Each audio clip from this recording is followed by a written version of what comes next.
ओम शांति। सभी भाई बहनों को ओम शांति।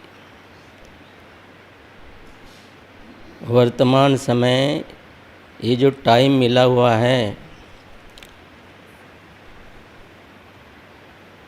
ये फिर से ऐसा टाइम नहीं मिलने वाला है।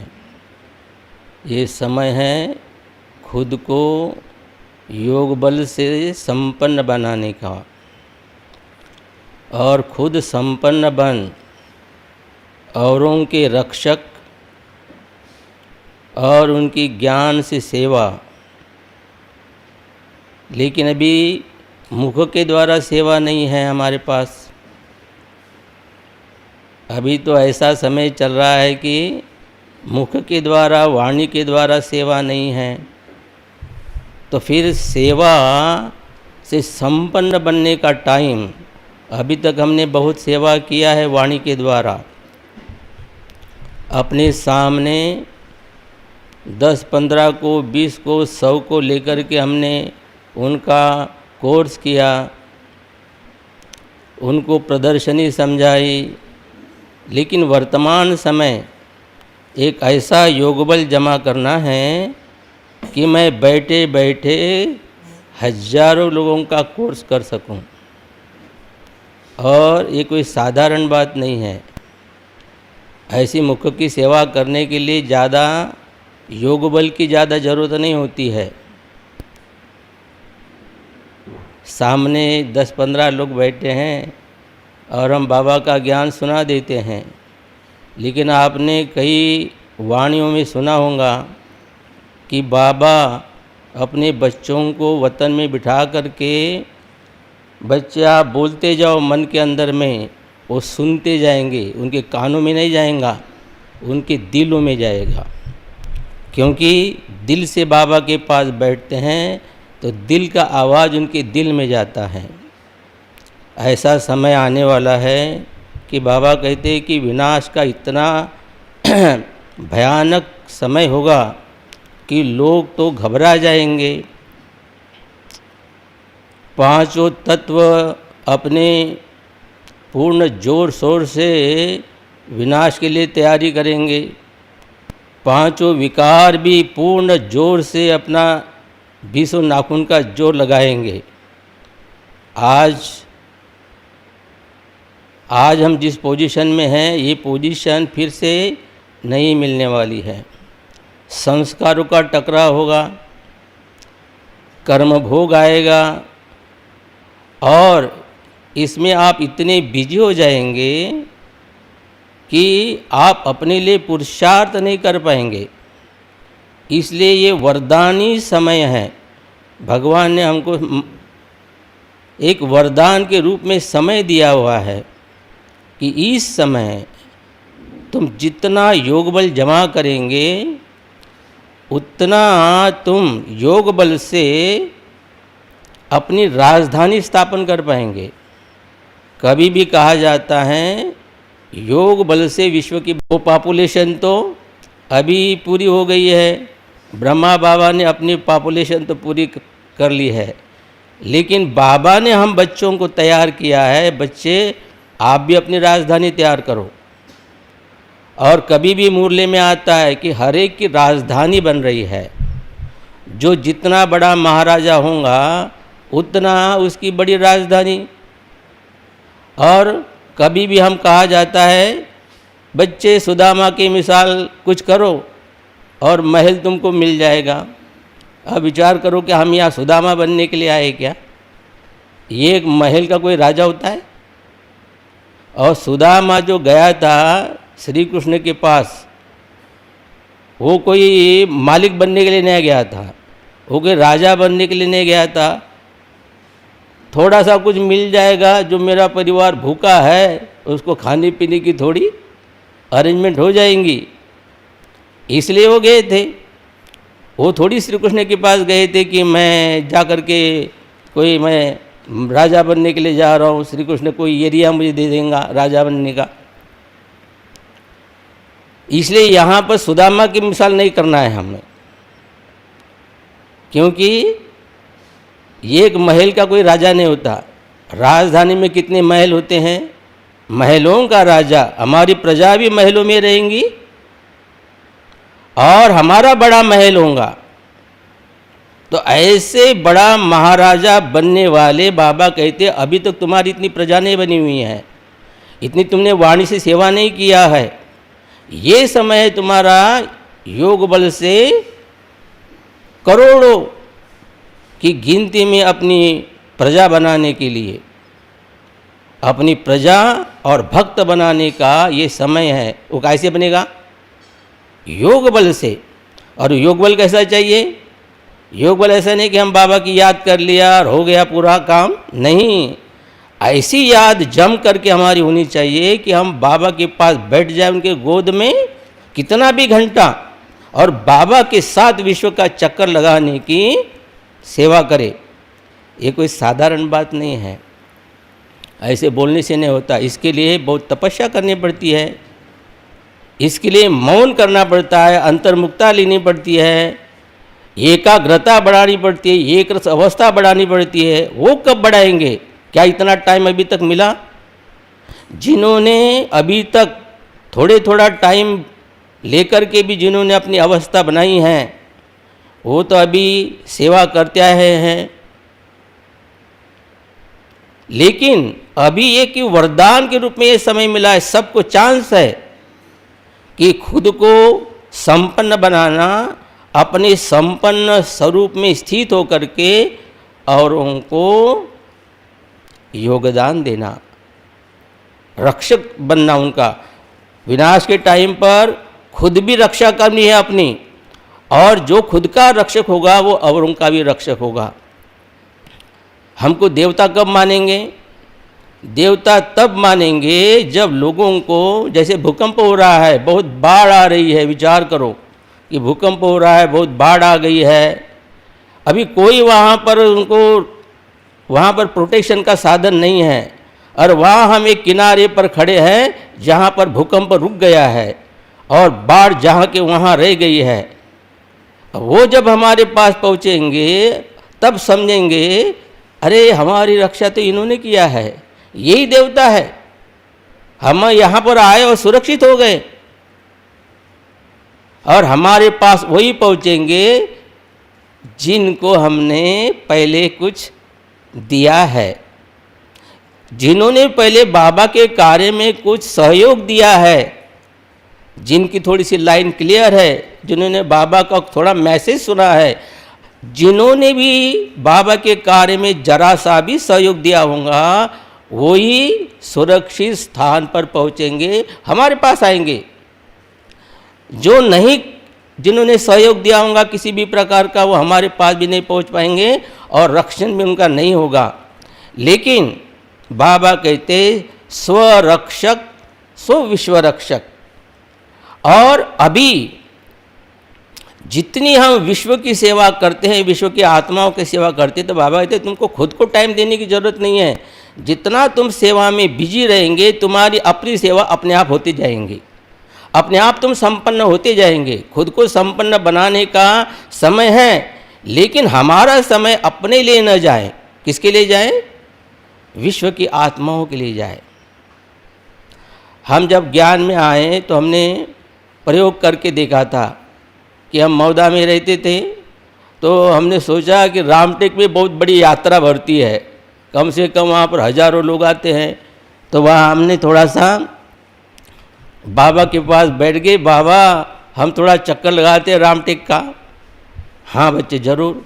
तो वहाँ पर उड़ते उड़ते जैसे कि हम रामटेक की पहाड़ी पर गए और पहाड़ी से देख रहे हैं कि यहाँ पर बहुत बड़ी यात्रा भरी हुई है और हज़ारों लोग। अब वहाँ एक बार हमने प्रदर्शनी भी लगाई थी। ये शुरू की बात बता रहा हूँ कि मुझे शायद 2-3 साल भी हुए होंगे, उस समय की बात बता रहा हूँ। और मैं पहाड़ी पर खड़ा हूँ और बैठा अपने रूम में और बस सोच रहा हूँ कि मैं पहाड़ी पर खड़ा हूँ और सारे लोगों को बाबा का परिचय दे रहा हूँ। बहुत मज़ा आ रही थी। ऐसा ऐसा हमारा एरिया धीरे धीरे बढ़ता गया। कभी रामटेक में, तो फिर रामेश्वर, हमने अपने कॉलेज लाइफ में टूर किया था, उसमें हमने सोमनाथ मंदिर, बैद्यनाथ मंदिर, रामेश्वर आदि देखा था। तो फिर हमारा थोड़ा एरिया और बढ़ गया। सोमनाथ मंदिर में जा कर के सारे सोमनाथ के भक्तों को मैसेज दे रहे हैं, रामेश्वर के भक्तों को मैसेज दे रहे हैं, बैद्यनाथ के भक्तों को मैसेज दे रहे हैं, एरिया और बढ़ता गया। और फिर बाबा ने ऐसा अनुभव बढ़ाते बढ़ाते अभी अपने पास बिठा करके कि वतन में कैसे बाबा के पास सूक्ष्म लोक में बिठा करके या बाबा के साथ कंबाइंड बन करके परमधाम में बीज रूप स्थिति में कैसा वाइब्रेशन देना, ब्रह्मा बाबा के गोद में बैठ करके बाबा को साथ लेकर के चक्कर लगाना, ये बाबा ने सिखाया। आज हमको टाइम नहीं मिलता था, आज हमको टाइम मिल गया है कि ऐसी संपन्न स्थिति में बैठ करके सारे विश्व का चक्कर लगाते हुए अमेरिका, जापान, ऑस्ट्रेलिया, यहाँ पर कौन जाएगा? अभी तो एरोप्लेन भी नहीं जा रहे हैं, तो कौन जाएगा, कैसे जाएगा बताओ? कौन से एरोप्लेन में जाएंगे? कौन सा एरोप्लेन चाहिए यहाँ पर? ये एरोप्लेन है, इसको कहते हैं अंतवाहक शरीर द्वारा। अब वास्तव में कोई अंतवाहक शरीर नहीं होता है, यह अंतर मन वाहन की स्थिति है। जब हम बाबा के पास बैठ जाते हैं और बाप दादा के साथ जब हम कंबाइंड हो जाते हैं, तो हम भी फरिश्ता, बाप भी फरिश्ता, और दोनों मिल कर के, अकेले नहीं जाना है। किसको साथ लेके जाना है? कभी भी बाप को साथ लेकर के जाना है, क्योंकि बाबा साथ है तो हमारे में बहुत ताकत रहती है, शक्ति रहती है कि बाबा मेरा बैकबोन है, सामने मुझे करता है और सारे विश्व को सकाश दे रहा है। कितनी मज़ा आ रही है, कितनी मज़ा आती है। तो बाबा कहते ऐसा समय हमको पहले मिला ही नहीं था। अभी हम भट्टी में जाते थे, ऐसा लगता था कि भट्टी में ये टॉपिक निकले, लेकिन वो भट्टी में टॉपिक ही निकालते नहीं थे, दूसरी बातें निकलती थी। ऐसा लगता था कि देखो हम आए काय के लिए और हो रहे क्या। हमारी भी भट्टियाँ वहाँ पर बड़े भाइयों के वहाँ होती थी, लेकिन दूसरे दूसरे टॉपिक पर हो जाती थी। एक बार हमारा सेंटर था धर्मपेट में, और मैंने देखा 15 अगस्त का दिन था, और 15 अगस्त के दिन क्या हो गया, वो आकाश में 7-7 एरोप्लेन एक साथ उड़ रहे थे। वो कौन से एरोप्लेन थे त्रिवेणी बहन? 15 अगस्त के दिन कौन से एरोप्लेन उड़ाते हैं एक साथ? वो रिहर्सल करने वाले एरोप्लेन, माना लोगों को वो हवाई कसरत दिखाने वाले एरोप्लेन होते हैं कि एक साथ कभी पंछी के मापी को डिजाइन बनाते, कुछ बनाते और लोगों को अपना करिश्मा दिखाते हैं। मुझे लगा कि अकेला अकेला ऐसा ठीक नहीं लग रहा है, हमारे साथ और भी झुंड रहेगा तो और मज़ा आएंगी। और ये होने वाला है।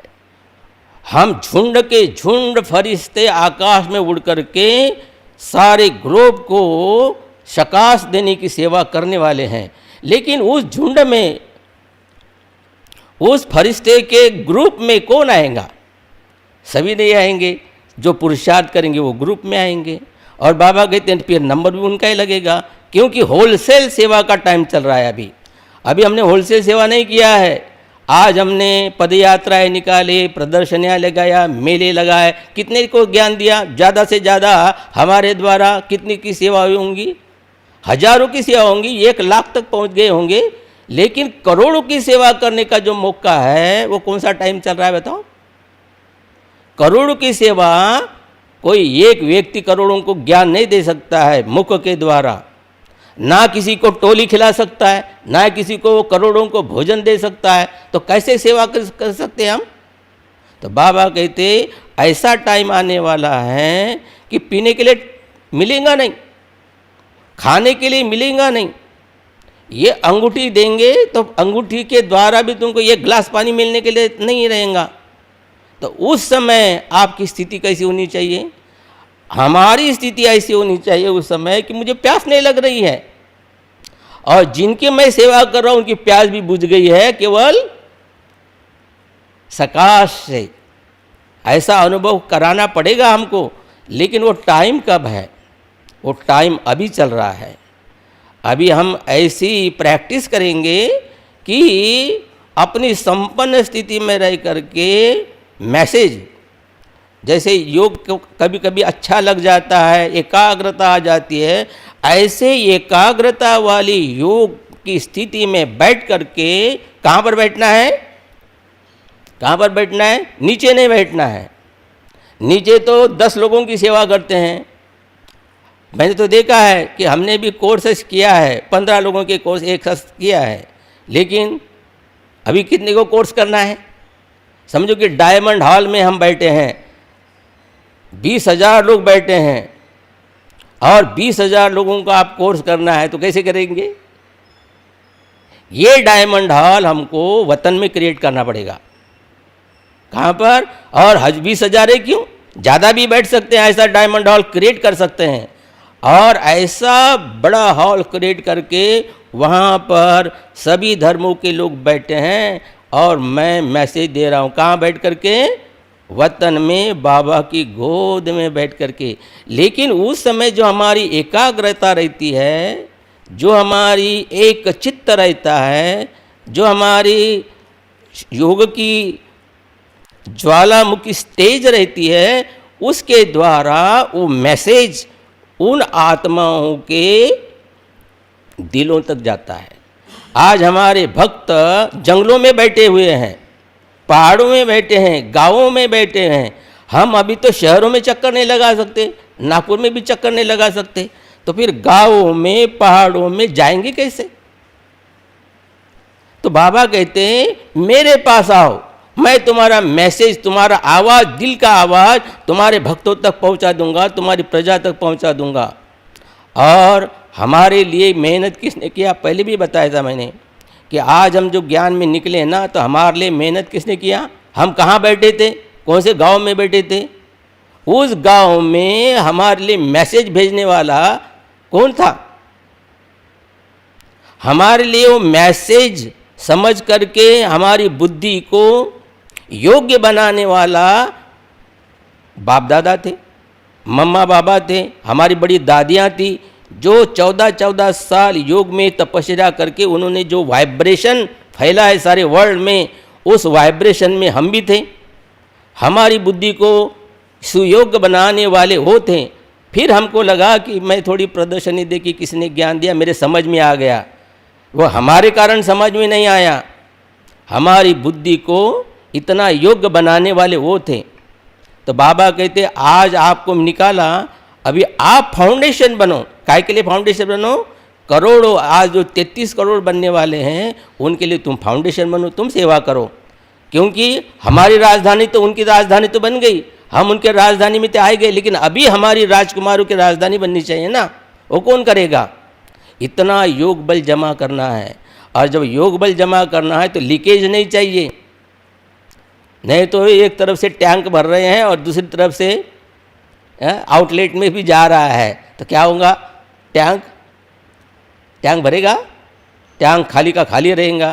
तो एक तरफ हम योग भी करते हैं, और दूसरी तरफ हम लीकेज काय में करते हैं। हमारा कहाँ पर जा रहा है वेस्टेज, वो देखते नहीं। कभी व्यर्थ चिंतन में, कभी व्यर्थ सुनने में, कभी व्यर्थ देखने में, छोटी छोटी बातों में अपना टाइम वेस्ट करते हैं ना। तो बाबा कहते तुम्हारा वेस्ट इतना चला जाता है कि तुम्हारे कभी लगता नहीं कि मैं भरपूर आत्मा हूँ। जो भरपूर आत्मा रहती है वही बाबा के पास टिक सकती है, बैठ सकती हैं। जो भरपूर नहीं रहता वो नीचे चलता है। अभी नीचे चलने के लिए तो बहुत समय हो गया, अभी समय चल रहा है अपने आप को भरपूर करके बाबा के पास बैठ करके सारे विश्व की आत्माओं की सेवा करना। इसलिए मौन करना बहुत जरूरी है।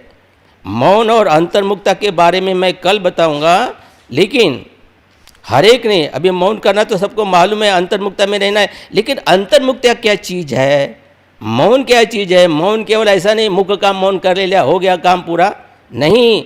अंदर में लगना चाहिए कि मैं शक्तिशाली आत्मा हूँ, मेरा सब जमा हो रहा है, पावरफुल आत्मा हूँ, ऐसी कुछ बात बननी चाहिए। वो हम कल सुनाएंगे। लेकिन आज हम बता देते हैं टारगेट आपको कि आज दिन भर आपने मौन करना है, ज़्यादा बात नहीं करनी है, बहुत आवश्यक है तभी बोलना है, और जितना हो सके बाबा के पास बैठ करके मौन का अभ्यास करना है, क्योंकि मौन से एकाग्रता बढ़ती है, बाबा के पास बैठने की कैपेसिटी बढ़ती है, हमारा योग बल बढ़ता है और सारे विश्व को चक्कर लगाने के काबिल बनते हैं। ओम शांति।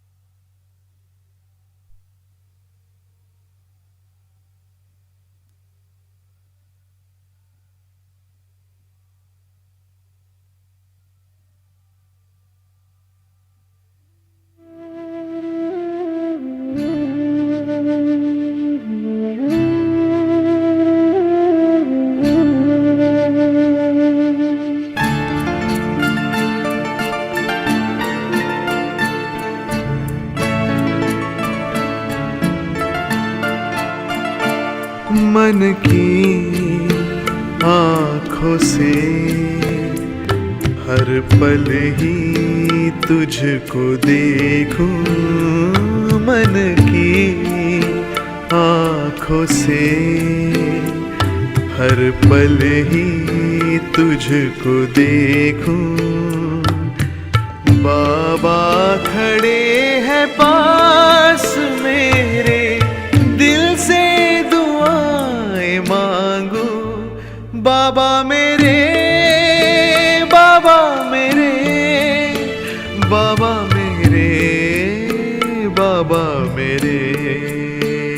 मन की आँखों से हर पल ही तुझको देखूं, मन की आँखों से हर पल ही तुझको देखूं। बाबा खड़े हैं पास मेरे, दिल से दुआएं मांगो।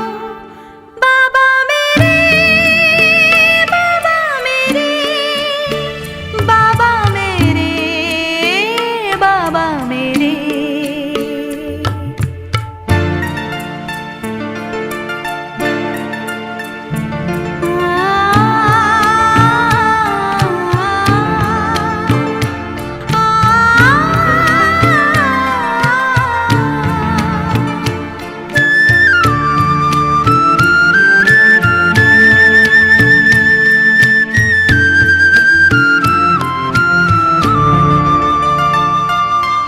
देखूं मैं जहाँ भी